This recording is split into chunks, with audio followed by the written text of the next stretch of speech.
hasta no ver, no creer, ¿cierto?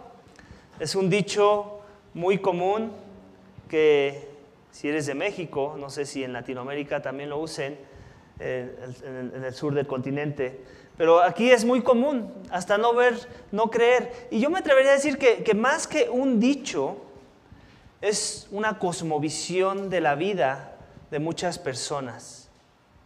Hasta no ver, no creer. Cuando se trata de tratar de ayudar a una persona a ver su necesidad de sometimiento y fe en la persona de Dios, y cuando el problema que existe es que hay una enemistad con Dios y un interés, un desinterés y una apatía hacia la persona de Dios, la respuesta más fácil de esta persona que se encuentra en este estado es precisamente esta: hasta no ver, no creer. Tiene mucha lógica, ¿cierto? Pero al mismo tiempo nos revela mucha insensatez de esa persona. Me ha pasado un sinnúmero de veces cuando comparto el evangelio en las calles. Las personas no quieren creer en Jesús porque no lo pueden ver. Y entonces su lógica es que por eso vivo en incredulidad. Pero quiero aclarar esto esta mañana, que el problema nunca ha sido que Jesús no está ahí para ser visto. El problema siempre ha sido que las personas lo quieren ver con los lentes incorrectos que no les permite ver su necesidad de poner su fe, confianza y esperanza en Jesús. Ese siempre ha sido el problema. Hay otro grupo de personas que creerán en Jesús siempre y cuando éste cumpla con todos sus anhelos, con todos sus deseos y con todas sus expectativas de vida. Mientras eso esté sucediendo, Jesús es bienvenido en la vida de esas personas. Cuando eso deje de suceder, entonces comienza el dilema. ¿Creo? ¿Lo veo? ¿En verdad me someto? ¿O más bien sigo mi propia agenda de vida? Tenemos que entender esto, iglesia, esta mañana, que la fe que la Biblia demanda en la persona de Jesús nunca es una fe ciega, pero tampoco es una fe en los términos de los hombres. Es una fe que tiene que ver con algo que no podemos ver, pero que existe y que es innegable. Existe tanto como sabes que existe la gravedad en esta tierra y que por eso no están volando nuestros objetos, incluyéndonos nosotros mismos, por el cosmos. Y tiene que ver con alguien que es digno de toda nuestra confianza, a pesar de que no siempre nos dé lo que creemos que necesitamos en ese momento. El título, iglesia, de mi mensaje esta mañana es este: la fe genuina es creer en Jesús por lo que es y no por lo que nos da. La fe genuina, escúchame bien, la fe de la que habla la fe cristiana, la Biblia, es cuando creemos en Jesús por lo que Él es y no por lo que Él nos da. Hay una diferencia muy grande entre esos dos tipos de fe. Nuestro texto, iglesia, esta mañana contrastará a una audiencia judía de Jesús con una audiencia que vimos en nuestro texto la semana pasada, donde la audiencia pasada comenzó a creer en Jesús por el simple de conocerle a Él, por lo que Él es, sin la necesidad de grandes milagros o prodigios o señales. Nuestra audiencia del texto esta mañana necesitaba algo más que la presencia de Jesús para comenzar a creer en Él.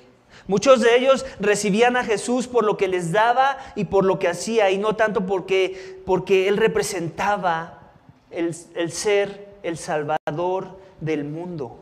Algo que pudieron ver claramente los samaritanos, y lo vemos en versículo 42 del texto que se predicó la semana pasada, en el capítulo 4 de Juan. Mi mensaje, iglesia, tiene 3 énfasis esta mañana. El primero nos muestra aspectos de una fe falsa que se enfoca en lo que puedo obtener de Dios. Los otros los dos últimos énfasis de mi mensaje esta mañana nos muestran aspectos de una fe genuina que se enfoca en Dios mismo. Así que acompáñame nuevamente a leer la primera porción de texto, versículos 43 al 45, para que veamos a qué se refiere con esta fe falsa. Juan capítulo 4, versículos 43 y 45, dice esto.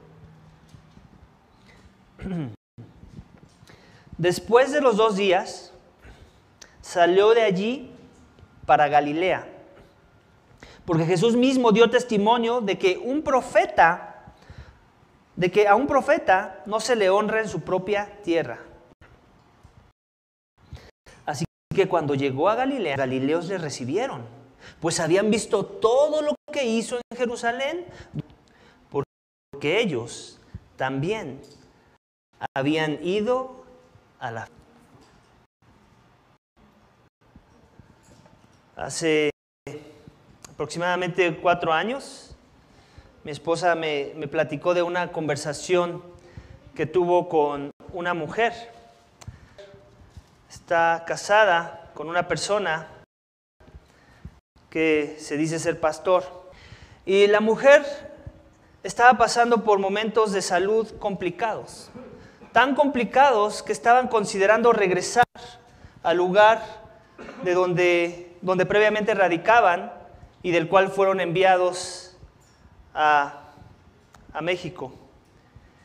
Y el comentario que esta mujer le hizo a mi esposa fue este: yo no puedo considerar a un Dios que me haya traído a este lugar para después regresarme al lugar de origen, a ese otro país de donde antes radicaban.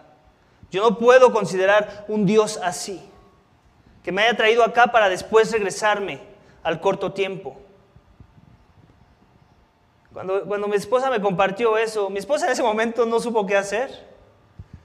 Se quedó callada. Pero obviamente lo primero que le pasó por la mente fue precisamente esto: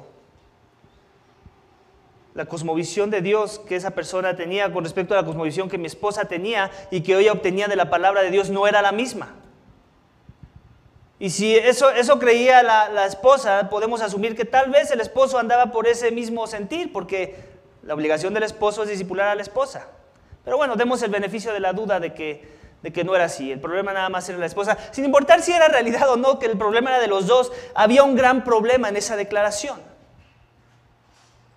que esa persona creía que Dios estaba a su merced, que Dios tenía que cumplir sus planes y su agenda de ellos, y que era imposible que esa enfermedad por la que estaba pasando y por la que tal vez Dios quería tratar con los corazones fuera una realidad. El no concebir la posibilidad de que Dios te trajo para regresarte y enseñarte algo habla mucho de la perspectiva que tienes de Dios y si esta es correcta o no. Como si Dios tuviera garantías de cómo hace algunas cosas y no tuviera permiso de hacer nada distinto a cómo Él hace las cosas. Ese es un grave problema, iglesia, que tenemos cuando tenemos una fe falsa que cree por lo que Jesús nos da.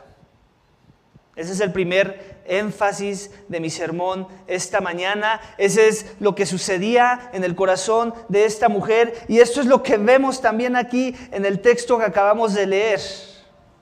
Dice que después de los 2 días, los 2 días de los que está hablando es los 2 días que pasó Jesús en Samaria, discipulando a los samaritanos, que terminó ¿en qué? En la convicción de fe genuina de ellos, de reconocer que Jesús era un Salvador, el cual ellos necesitaban. Bueno, después de esos 2 días, el texto salió de allí, de Samaria, para Galilea. Y luego viene este texto raro que yo de primeras no lo entendí, tuve que ir a mi comentario y D.A. Carson me lo aclaró, de lo que significa la siguiente parte, porque hasta pareciera que es una contradicción, ¿no? Que regresó, que fue a Galilea, porque Jesús mismo dio testimonio de que a un profeta no se le honra en su propia tierra. Entonces, si a un profeta no se le honra en su propia tierra, sabemos que Nazaret está en Galilea, bueno, es una región de Galilea, entonces como que ¿para qué regresó? Entonces, básicamente el texto lo que nos está diciendo, Jesús ya tenía una perspectiva clara de qué tan bienvenido era ante una audiencia judía. Sin embargo, regresó. O sea, él sabía muy claramente que el impacto que estaba produciendo en el corazón del judío promedio no era el resultado de lo que habíamos visto en la sección pasada con los samaritanos. Que la fe, que las señales que se requirieron para que los samaritanos vinieran a una fe genuina y a un entendimiento correcto de la verdad de quién es Jesús, no tuvo que ser tan espectacular como lo sería convertir el agua en vino. De eso nos está hablando la narrativa en el texto. Jesús mismo dio testimonio de que un profeta no se le honra en su propia tierra. Vemos con más claridad esta cita en otros textos de los otros evangelios, en donde Jesús dice esto. Entonces aquí nada más Juan, el apóstol, está recolectando ese evento en cuando Jesús hizo esa declaración. Y luego dice, así que cuando llegó a Galilea, aquí pon mucha atención, porque es ahí donde tiene sentido el punto del énfasis en mi sermón, el primer énfasis. Así que cuando llegó a Galilea, los galileos le recibieron. Y otra vez, ahí parece una contradicción. ¿Cómo le recibieron si un profeta no es honrado en su propia tierra? Pero luego checa el dato. Pues habían visto todo lo que hizo en Jerusalén durante la fiesta. ¿Por qué le recibieron? ¿Por lo que él era o por lo que hizo? Por lo que hizo. Por lo que daba. Porque llenaba los barriles de vino. Barriles de agua simple en el mejor de los vinos. Este sí era un buen trabajador de los milagros. Jesús era un buen chamán. Y por eso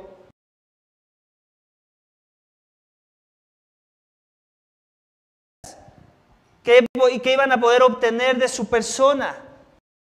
Por lo que Él les daba. Entonces, ahí te das cuenta, Jesús conocía la hostilidad de su audiencia judía. Él mismo estaba consciente de ello y hace esta declaración a la cual nos hace alusión Juan. Y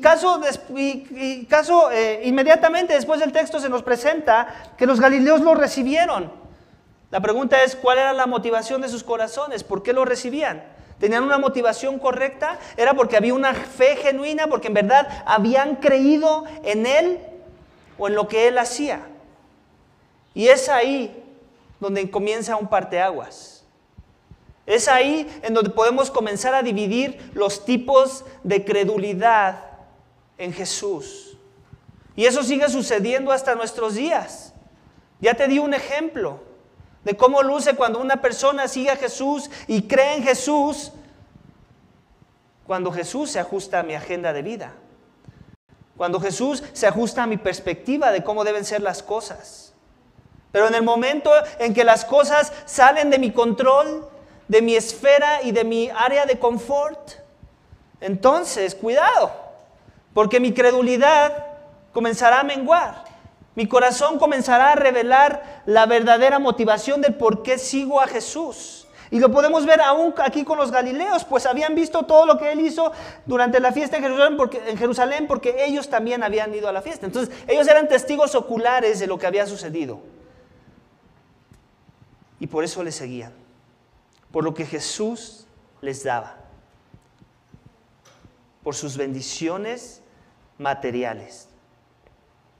Y así muchos, iglesia, así muchos aún en nuestros tiempos. Se dicen seguidores de Jesús, dicen creer en Jesús, pero cuando viene la hora de la prueba, cuando viene la hora de ser probados y pasados por fuego, como una enfermedad, como una pandemia, como cuando perdí mi trabajo, como cuando tengo problemas con fulanito o con sultanita, entonces ahí es donde se va a revelar los verdaderos adoradores, los que en verdad adoran en espíritu y verdad, sin condicionantes, sin perspectivas torcidas, centradas meramente en mí, en lo que Dios me puede dar, en mi expectativa mundana y horizontal de pensar que Dios no puede hacer algo que se le antoje. Ser Dios significa precisamente eso, que Él va a hacer su voluntad, nos guste o no. Y muchas veces obra su voluntad a través hasta del pecado mismo de los hombres. ¿No me crees? En Hechos, cuando se habla de la cruz, dice precisamente eso, que eso sucedió porque la mano de Dios era que sucediera, que Cristo fuera entregado, crucificado por nuestros pecados. Está en la Biblia. ¿Por qué llegamos a conclusiones torcidas de pensar que podemos domesticar a Dios con nuestra perspectiva de quién debería ser Él en mi contexto? Y cuidado, yo sé que todos podemos cometer ese error. La pregunta es si vivimos en esa práctica. No estoy diciendo, ya cometiste ese error una vez en tu vida, no eres cristiano, tu fe es falsa. Quiero tener cuidado con eso. Yo he cometido ese error.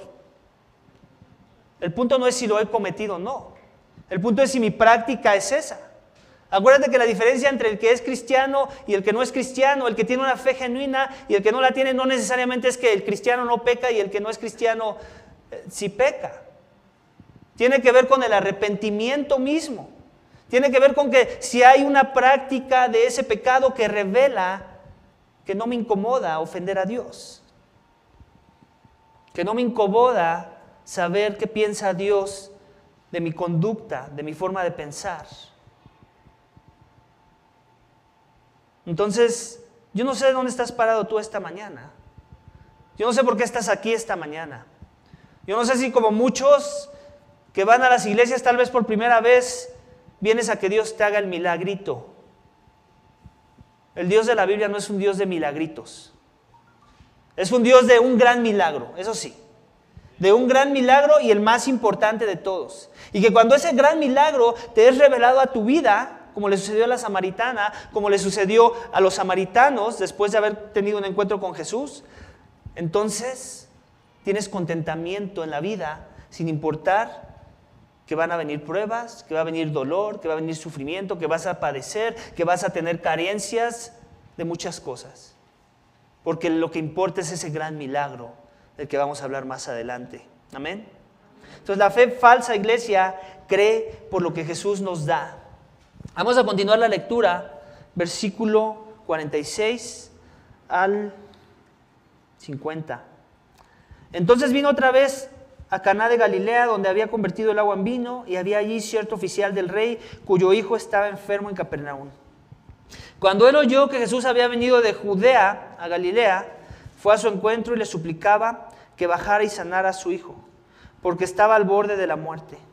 Jesús entonces le dijo: si no veis señales y prodigios, no creeréis. El oficial del rey le dijo: Señor, baja antes de que mi hijo muera. Jesús le dijo: vete, tu hijo vive. Y el hombre creyó la palabra que Jesús le dijo y se fue.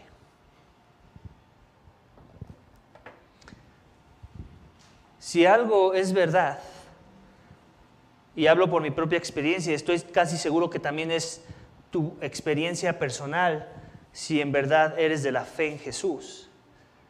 Si algo es verdad, es que mi fe, que inició con la palabra y con un convencimiento y una convicción de que la palabra que tengo aquí, este libro, es palabra de Dios y que es inerrante y que es suficiente y que es verdad. Esa fe que inició hace 14 años para mí, esa convicción de esa palabra no es la misma que hace 14 años. Ha crecido. Mi esperanza es más grande. La palabra, de ella obtengo mi fortaleza cada vez más. De ella nacen mis convicciones. Es la que moldea mi carácter, mis anhelos, mi cosmovisión de la vida. Conforme pasa el tiempo, esto incrementa. Eso es algo natural que sucede en un proceso de tener un encuentro con Jesús y su palabra. La ves como suficiente, veraz, inerrante. Tu estándar de vida como tu manual de vida. Iglesia, la fe genuina inicia cuando creemos su palabra. Amén. Ese es el segundo énfasis de mi sermón. Pero cuando en verdad creemos en la totalidad de ella, sin dudar ni una pizca de que esto pueda o no venir la inspiración divina. La semana pasada tuve una conversación con una persona que creo que de manera sincera estaba tratando de poner la porción del texto, de un texto de la Biblia. Pero al mismo tiempo, mientras avanzábamos en la conversación, esta persona me revelaba y me dejaba ver que no confiaba. Había aspectos de otros libros de la Biblia que le costaba trabajos creer, en donde aún podía calificar a Dios como alguien malo. ¿Te imaginas? Entonces la exhortación que yo le hice a la persona fue esta: te quiero invitar a esto. No me traigas a la atención un texto en el que te gustaría poner tu esperanza y después me vengas y me descalifiques otros textos de la palabra, porque no hay consistencia en esa actitud. No podemos usar la palabra como un libro de recetas de cocina, donde esta me gusta, pero esta no me gusta. Sí voy a invertir mi tiempo, mi devoción, voy a comprar los ingredientes, pero esta otra la desecho de mi dieta, porque no me gusta, porque no me parece, porque me incomoda. Eso no es la palabra de Dios. La palabra de Dios es la palabra de Dios. Viene implícito el peso de la realidad de esa declaración. Yo no puedo tratarla como un menú de opciones, en donde esto me gusta, esto no me gusta, esto más o menos, esto tal vez. Yo no puedo hacer eso. ¿Quién creo que soy? La palabra dice Dios que es eterna, que permanecerá para siempre. Que yo le dé ese trato, que la ponga en cuestionamientos. ¿Eso qué revela? Que mi fe no es genuina. La fe genuina inicia cuando creemos en la palabra de Dios. Y sí, no estoy descartando la posibilidad de que haya algún aspecto en tus comienzos de tu caminar con Dios y su palabra, donde estés luchando con ideas. Yo luché por probablemente alrededor de un año con la idea de que Dios tiene a sus elegidos, de la predestinación. Pero la palabra enseña eso. Yo no puedo ir en contra de lo que es claro en la Biblia. Y al final Dios, en su gracia, te ayuda a venir a los términos correctos de aceptar verdades bíblicas que en mi humanidad, en mi mente finita, a veces son difíciles de procesar. Más bien, son imposibles de procesar, a menos que Dios obre con poder. De forma que es lo que vemos en el texto también. Nuevamente,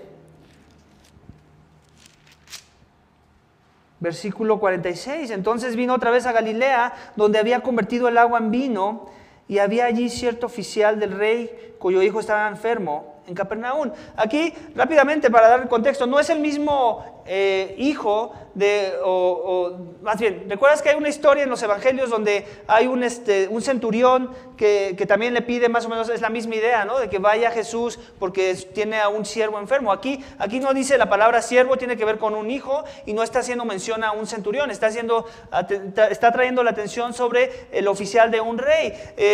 En el contexto en el que se encontraban en esa región, Herodes, no el grande, Herodes, el otro, ayúdenme, el hijo de Herodes el grande, Antipas. Herodes Antipas era considerado como rey en la región. No necesariamente era un rey, porque sabíamos que vivían bajo opresión romana, ¿cierto?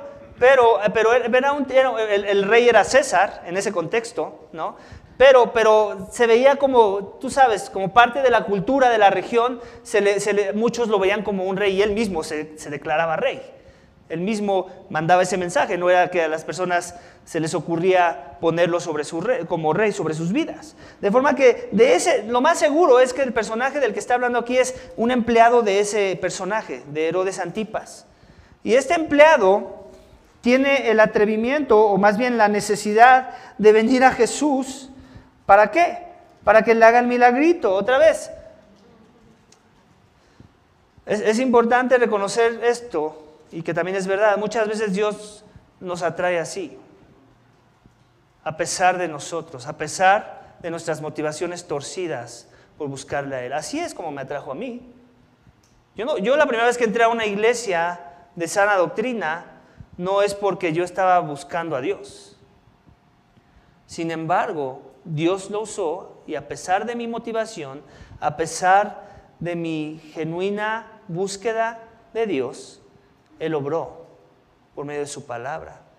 Así es que, sí, por un lado la fe no tiene nada que ver con buscar a Dios por lo que nos da, pero muchas veces es por esa misma razón con la que Dios comienza a moverse en los corazones de las personas. Y es así como lo vemos aquí. Cuando oyó que Jesús había venido de Judea a Galilea, fue a su encuentro y le suplicaba que bajara y sanara a su hijo porque estaba al borde de la muerte. En otras palabras, estaba moribundo. Él sabía que si Jesús, ese del cual todo el mundo estaba hablando, ese que convirtió el agua en vino, si Él no venía al rescate, no había esperanza. No le importó estar asociado con personajes que sabemos que eventualmente se oponen al ministerio de Jesús. No le importó, sino que más bien vino en súplica. Jesús entonces le dijo: si no veis señales y prodigios, no creeréis. Aquí esa declaración es más un plural, aunque aquí en nuestras Biblias parece que es un singular, parece que es una conversación uno a uno. En realidad está haciendo una declaración de la región, de los judíos mismos, de lo que ya dijo en el versículo 44, como diciendo: vean a los samaritanos. Pero ustedes, tristemente, necesitan señales de este tipo. Milagros y señales de sanación. Cosas que apelan más al ojo humano, porque sus corazones están muy endurecidos. Hasta no ver, no creer. El oficial del rey le dijo: Señor, baja antes de que mi hijo muera. Aquí hay que poner atención. A veces las palabras importan en nuestra interpretación bíblica. Señor. Señor. Seguramente como oficial del rey se sentía un señor encima de muchos. Tal vez no como el rey, tal vez se sentía un poquito abajo del rey, pero con autoridad, con influencia. Pero cuando las personas se tienen un encuentro con Jesús, todo eso se va a la basura. Y entonces Jesús se convierte en Señor delante de ellos. Y es con esa actitud de humildad que se acerca al Cristo, reconociendo un cierto señorío sobre su persona. Habla mucho de la identidad que él estaba identificando en él. Ya no tanto desviándose por las señales y los milagros, simplemente reconociendo su persona. ¿Quién es él? Señor. Jesús es Señor. Jesús les dijo, vete, tu hijo vive. Inmediatamente, en cuanto este hombre reconoce el señorío de Cristo, la esencia de lo que Él es, entonces Jesús responde con la bendición que el hombre estaba buscando. Y le da esta declaración. Pero cuando Jesús es Señor, entonces respondes en consecuencia a su señorío. Y el hombre ya no siguió insistiendo, a pesar de que Jesús ya no iba a ir a ese lugar, ya no iba a bajar. La consigna era baja y ve a donde está mi hijo. Y ya no había necesidad de eso. Cuando Jesús es Señor, su palabra es suficiente. La creo y me someto a ella. Y es básicamente lo que vemos. El hombre creyó la palabra que Jesús le dice, fue. Seguramente había muchas dudas en el proceso, ¿cierto? Como seguramente a ti te ha pasado cuando lees algún pasaje, alguna porción del texto y que dices, pero ¿cómo esto? ¿Pero cómo yo puedo confiar en esto? ¿Cuál va a ser el proceso? No, lo veo muy lejano. Pero cuando entiendes que Jesús es Señor y que su palabra es soberana sobre tu vida, te sometes al proceso y esperas paciente a que Dios obre su promesa. Y es lo que vemos aquí en este oficial. El hombre creyó la palabra que Jesús le dijo, ¿y qué? Y se fue. Ya no lo molestó más. Mientras bajaba, sus siervos le salieron al encuentro y le dijeron que su hijo vivía. Entonces les preguntó, ¿a qué hora había empezado a mejorar? Y le respondieron, ayer a la hora 7:00 se le quitó la fiebre.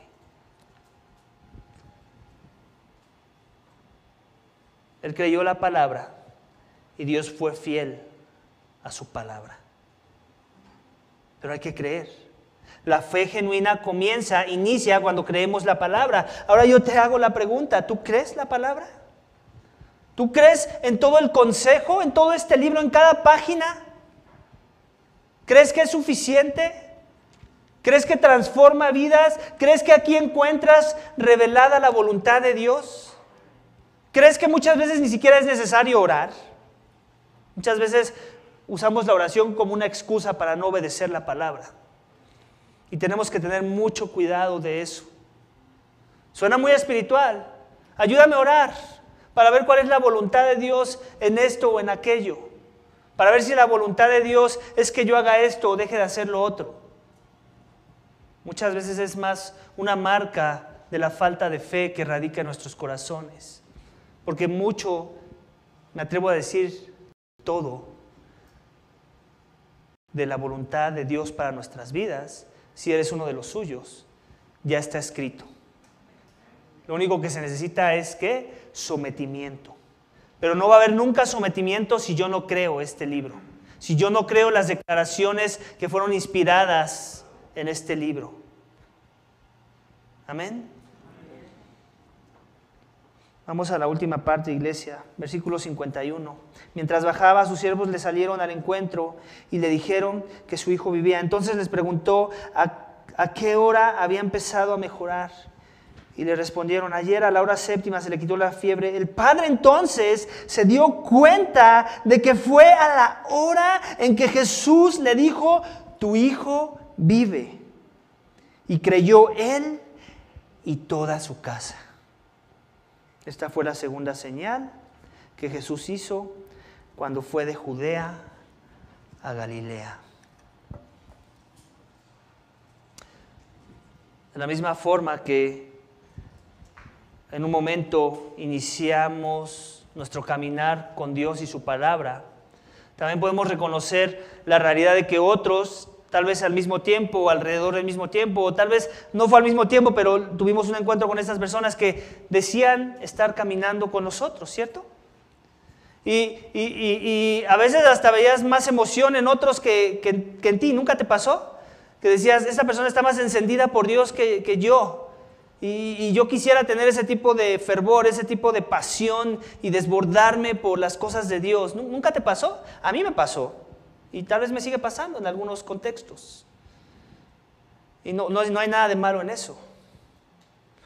Lo malo es que cuando después de pasar un cierto tiempo, las personas que veías en ese mood ya no viven bajo el señorío de Cristo.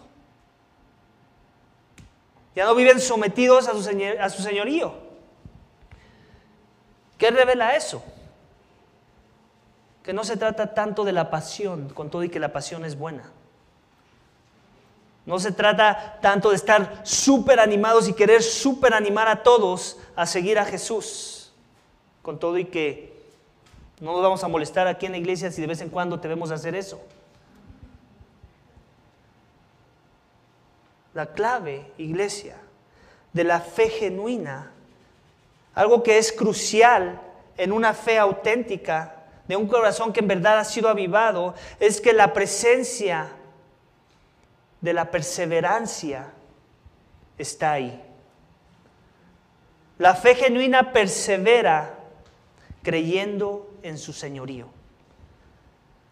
No es que nada más un momento en mi vida en el pasado, y hasta lo anoté en mi Biblia para que quedara grabado, que acepté a Jesucristo como mi Señor y Salvador, y después de 5, 7, 10 años, nada de eso es una realidad en mi vida.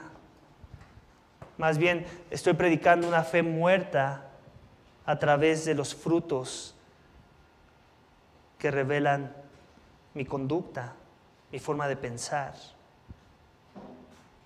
Iglesia, ese es el último énfasis de mi sermón y es lo que vemos en el texto esta mañana. La fe genuina persevera creyendo en su señorío.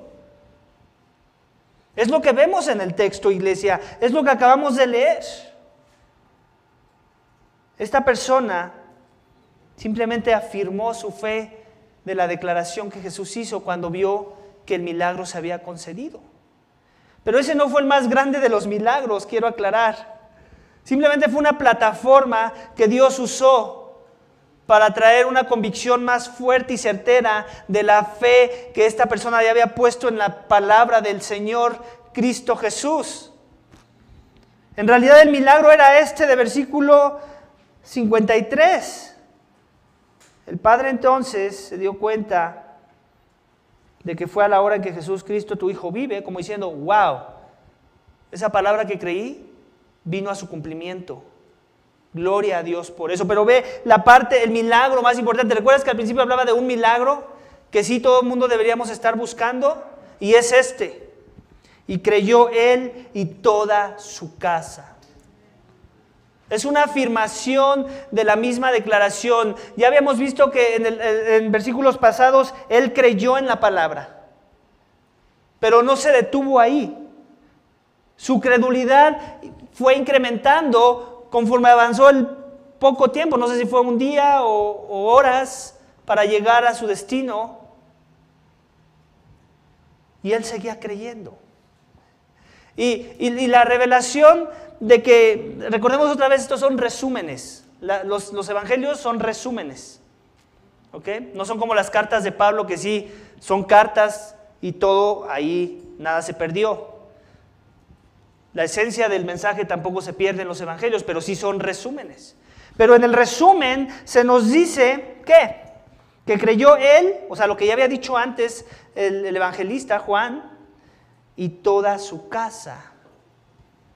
Algo que tenemos que asumir del texto es que él continuó proclamando la palabra que había creído, continuó proclamando a la persona de Cristo, y entonces toda su casa, incluyendo sus sirvientes, lo más seguro, tenemos que incluir por el contexto cultural, habían venido a la fe en Jesús. Similar a lo que sucedió con la samaritana. Cuando en verdad tuvo un encuentro con Jesús, se dio a la tarea de divulgarlo. de no quedarse calladas. No había nada más importante que traer a la atención de otros la necesidad de Cristo para sus vidas, la necesidad de creer para salvación. Y lo mismo hizo esta persona, este oficial del rey. Se dedicó a discipular a los suyos. Entregó su vida a la proclamación de ese Mesías, de la necesidad de Él en nuestras vidas, para que otros crean y se conviertan. Y entonces haya una fe genuina que se nota que perseveró en su vida, ¿cierto?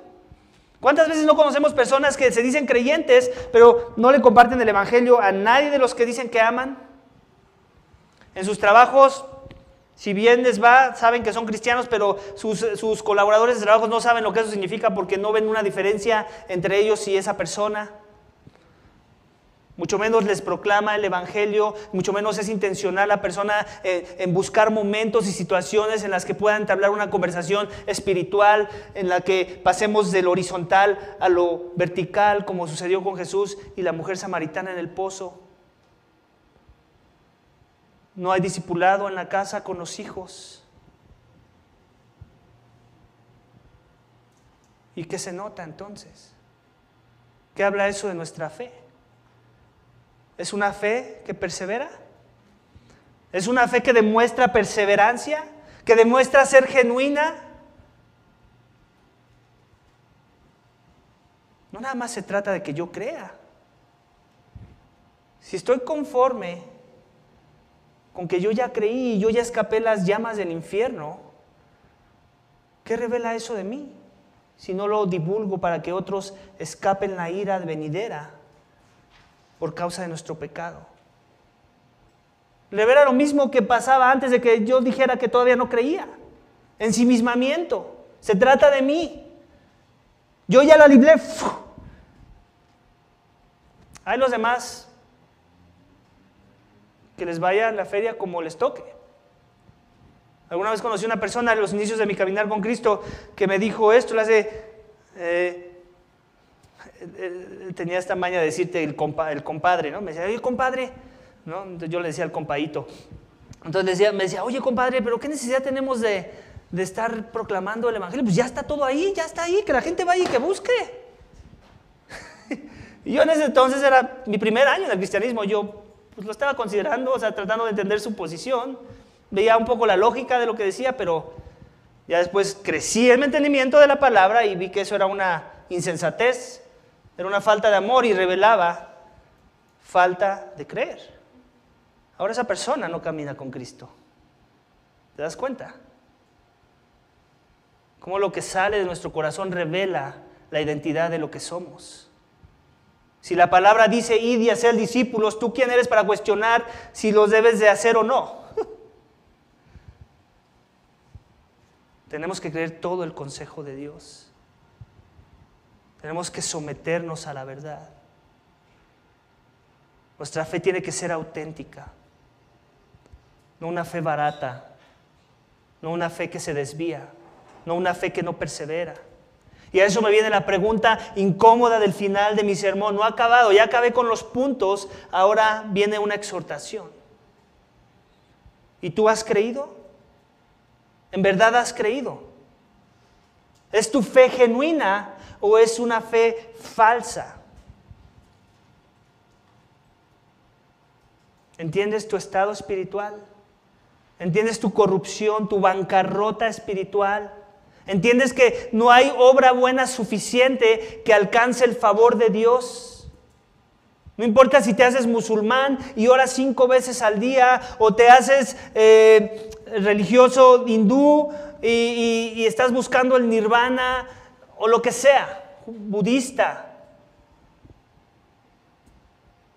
No hay nada que esté en tus manos traer verdadera reconciliación.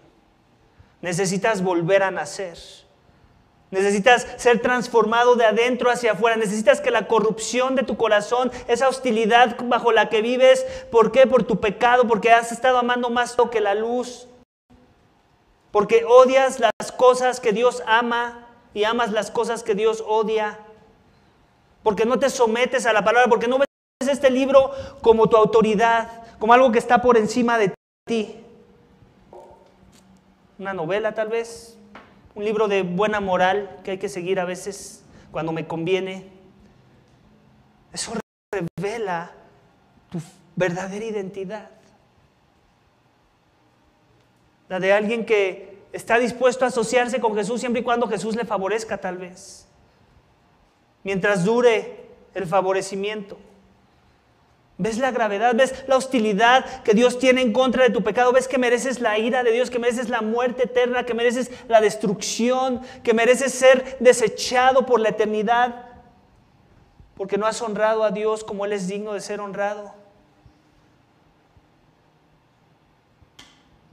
Puedes ver la misericordia de Dios en el Mesías, como lo vieron los samaritanos, como lo vio este oficial, que perseveró en su fe, que no nada más se quedó con el milagrito, que no nada más se quedó con su fe muy personalizada y hecha a la medida, sino que quiso alcanzar a los demás, porque había genuino amor. El mismo amor que se le reveló era el mismo amor que él modelaba ante otros. Ese eres tú. Y si no eres tú, ¿qué estás esperando? Todo comienza con arrepentimiento y fe. Arrepiéntete. Cree lo que dice la palabra de quién tú eres y cree en que tú mereces las consecuencias de esa realidad. Mereces ser destruido, separado de la presencia de Dios. No mereces ninguna bondad. Aún las cosas buenas que ves en esta vida y de las cuales gozas y a veces hasta te jactas, no las mereces. Mereces todo lo contrario, todo lo que es opuesto. Pero Dios en su gracia común te las da. Y si Dios no ha derramado su ira sobre tu vida, es porque Él es muy paciente. Y Él está perseverando en su paciencia. Pero un día esa paciencia se le va a agotar. Y Él ya ha apuntado un día en el que esa paciencia va a terminar. Pero mientras no ha terminado, hay una oportunidad de vida. De que la vida que encontró esta persona que estaba enferma también sea tu más grande necesidad, pero no de una enfermedad meramente física, sino una enfermedad espiritual, donde te declaras muerto espiritual a las cosas espirituales y ahora quieres vida en aquel que es las aguas vivas, en Cristo mismo. Esa es la esperanza. Que vengas en arrepentimiento y fe bajo su señorío y que declares que Cristo es justo, que Él es el único justo y que su justicia te pertenece porque Él la vivió en tu lugar. Que Dios es justo y que su justicia es que Él tiene que castigar el pecado y lo castigó en su Hijo amado. Por eso fue a una cruz a pesar de que Él nunca pecó. Y que Dios es misericordioso y que no solamente envió a alguien para tomar mi lugar, para que su justicia y su ira fuera derramada en esa cruz, sino que también resucitó a Cristo al tercer día, en el poder de su Santo Espíritu. Y esa resurrección que revela que las palabras de Cristo son verdad, que Él es la resurrección y la vida, que Él es las aguas vivas, el manantial de aguas vivas que continúan para vida eterna. Que Él vino a vencer no solamente al pecado, sino a derrotar a la muerte, para que tú vivas. Pero Él es el único camino, Él es la verdad, Él es la vida. Nadie puede ser reconciliado con Dios, nadie puede obtener los beneficios del reino, nadie será resucitado para gloria en el día postrero si no has doblado tu rodilla ante Jesús. Y esa es la exhortación final de esta mañana. Si aún no le conoces, arrepiéntete, humíllate, reconócelo como tu Señor y deja de creerte tú el Señor de tu vida. Reconoce tu gran necesidad y sométete a sus caminos.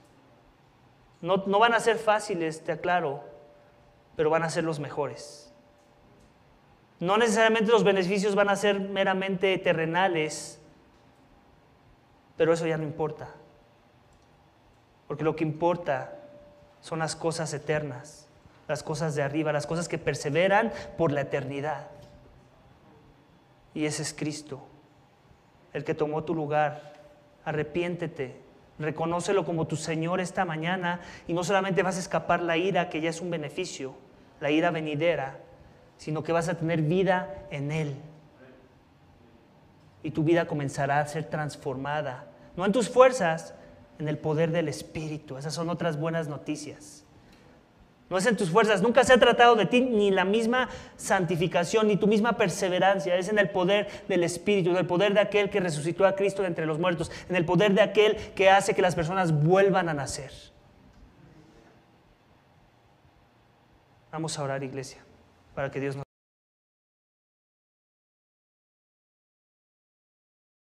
Qué gran amor. Padre, gracias por la fe. Gracias por tu palabra. Gracias por el Cristo que vino a salvar al más vil de los pecadores, de los cuales, Padre, declaro, yo soy el primero.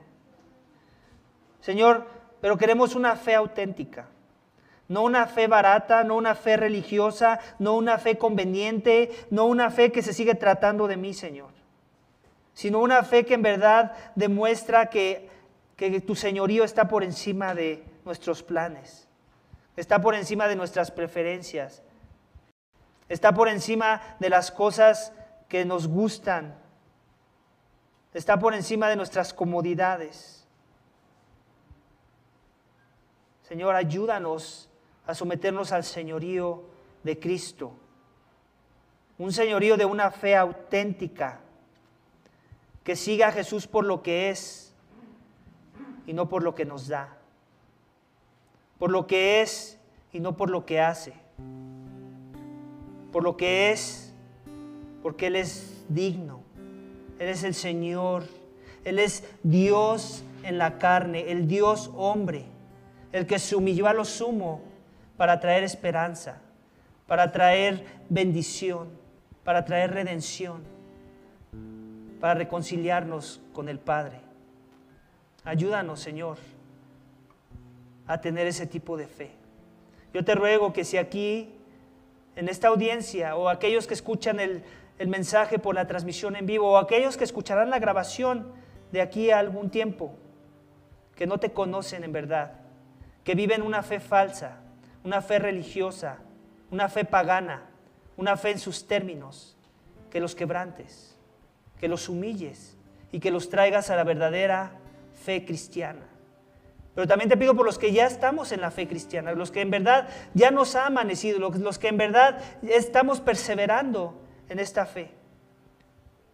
Continúa, Señor, ministrando tu gracia para perseverar en el Espíritu.